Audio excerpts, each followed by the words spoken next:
Bed 530, kept down.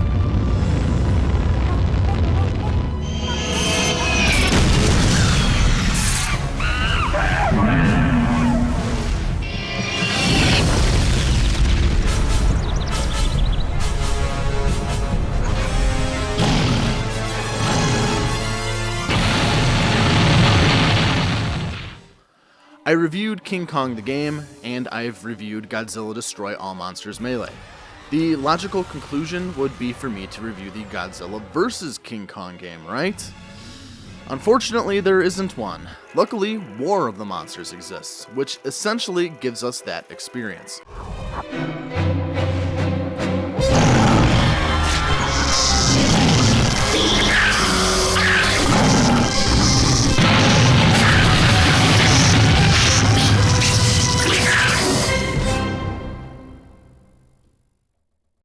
War of the Monsters was a kaiju brawler similar to that of Godzilla Destroy All Monsters Melee, but didn't have any licensed kaiju attached to the name. War of the Monsters was developed for the PS2 by developer Incognito Entertainment, the same company that made Twisted Metal Black, and was published by Sony Computer Entertainment. Considering the game was released within 4 months of Godzilla Destroy All Monsters Melee, it certainly seems like this was the PlayStation's answer to the, at the time, GameCube exclusive brawler. For this review, I played the digital PS4 port. I love War of the Monsters presentation. It opens up with this really fun cutscene showing off the monsters, and this game just oozes cheesy B-movie aesthetic. The story is incredibly simple. UFOs crash on Earth, leak out this goo, monsters are created, and they fight. From the monster design, to the cutscene style, to these fake movie posters that every monster has for the campaign, it's just so fun. I wish all these monsters actually had movies to watch. Every monster in War of the Monsters has their own epilogue for completing the arcade mode as well. This is something that I wished Godzilla Destroy All Monsters had, because it just makes the arcade mode that much more fun to play and encourages repeat playthroughs. The monster designs are great as well. Sure, they're not officially licensed monsters from actual kaiju movies like Godzilla or Gamera, or even some lesser known ones like Yangare or Gorgo, but you can tell that a lot of care went into creating these monsters, and the devs had a love for monster movies and sci-fi movies in general. Many of these monsters are reminiscent of ones from actual movies. Most obvious, of course, are Kongar and Togera, which are this game's versions of King Kong and Godzilla. But Togera also kind of resembles Gorgo, which was the monster from the UK Godzilla clone movie of the same name, showing that the devs were pulling some deep references for these monster designs. The other monsters are great as well, with some notable examples being Praetor, who is a giant mantis with a design inspired by the Deadly Mantis and various Godzilla films. Raptros, which is a dragon-like creature drawing inspiration from sources like Rodan, as well as Gaios from the Gamera films. Zorgulon is very reminiscent of the aliens from Mars Attacks. You even have some mecha characters like Ultra 5, which looks very inspired by the Mazinger anime, but not every monster is obviously inspired by another source. Monsters like Kinetoclops, Agamo, and Magmo don't really have inspiration from other sci-fi films, though Kinetoclops reminds me a lot of Krako from Kirby. Regardless, I really like all the different monster designs, and they all look and feel different enough to keep the game interesting and exciting. Every monster has 4 different skins as well. Some of these are just simple color palette swaps, but some are completely different redesigns of the monster too, and I love that. It just adds another layer of variety and creativity to the monster designs, and again, it shows that the devs really went out of their way to make all these monsters cool on their own. Some of my faves are the mecha swaps for characters like Togera, Kongar, and Praetor. Praetor also has different bug swaps with a wasp and an ant, which the ant is seemingly inspired by the film Them. Raptros has a skeletal version. Ultra 5 has a completely different mecha design altogether, with a color palette inspired by Evangelion. Togera has a demonic variant, and Kinetoclops has an amphibian variant. Agamo also has a special skin which can be unlocked for having a Twisted Metal Black save on your memory card. That makes him look like Sweet Tooth's mecha. So, sure, it has some pretty great presentation, but how is the game itself? Well, I think this game is very good in that department as well.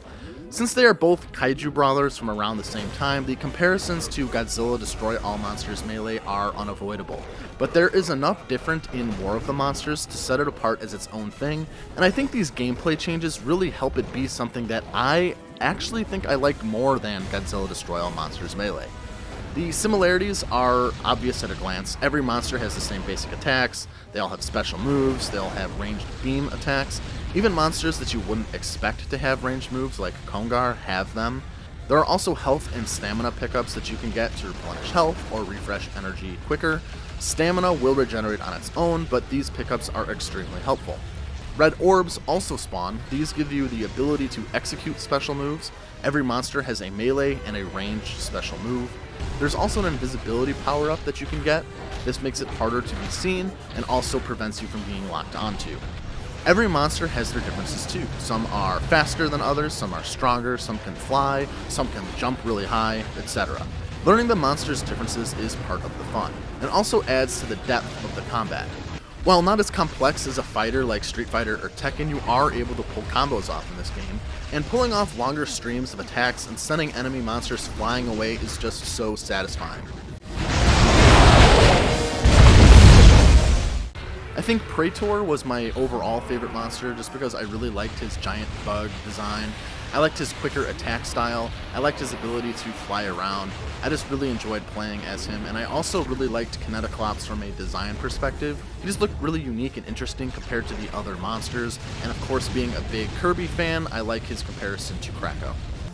The game also has some very big differences to Destroy All Monsters as well. Most noticeable is the monster's size. They're big, but they're not towering over every building. Because of this, you can actually scale the buildings rampage style. This is really fun and adds an extra dynamic to combat.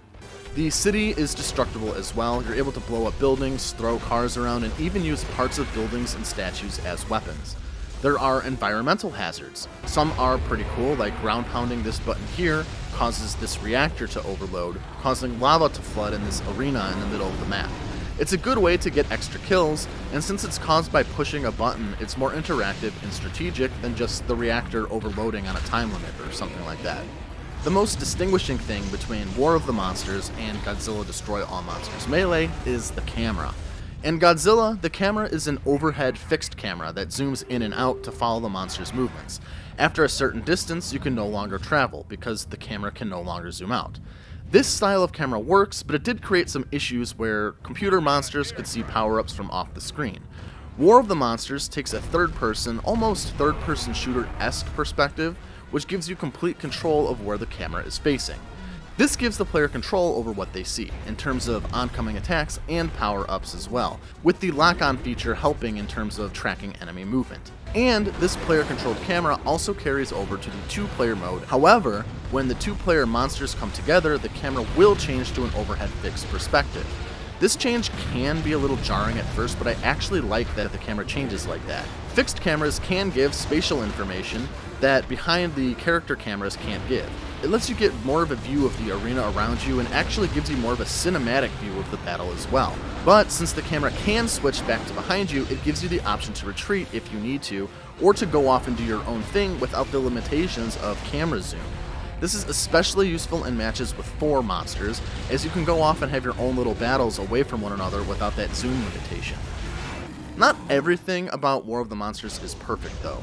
While the majority of the game is great, the boss fights are a little rough, and that's because they don't really follow the same rules as the rest of the game.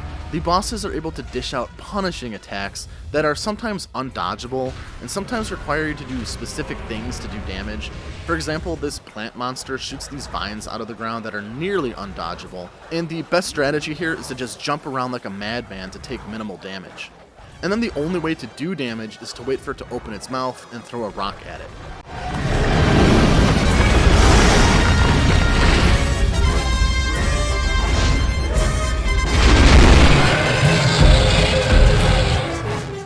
Or this boss, which requires you to use damaged pieces of a building to hurt it. This boss does revert to a more normal battle in its final phase, but he does a lot of damage. So of course, I found the best strategy was to strafe around the arena and spam ranged attacks until it died. The bosses just get a little frustrating at times and feel a little tedious compared to the rest of the game. I like the designs of the bosses a lot, I just wish they didn't feel so cheap at times.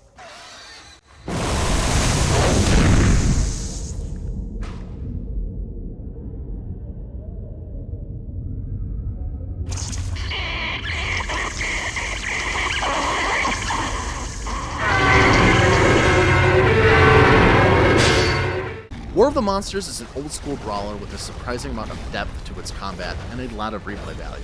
It's definitely more of a multiplayer party game, but it's also a lot of fun single-player as well.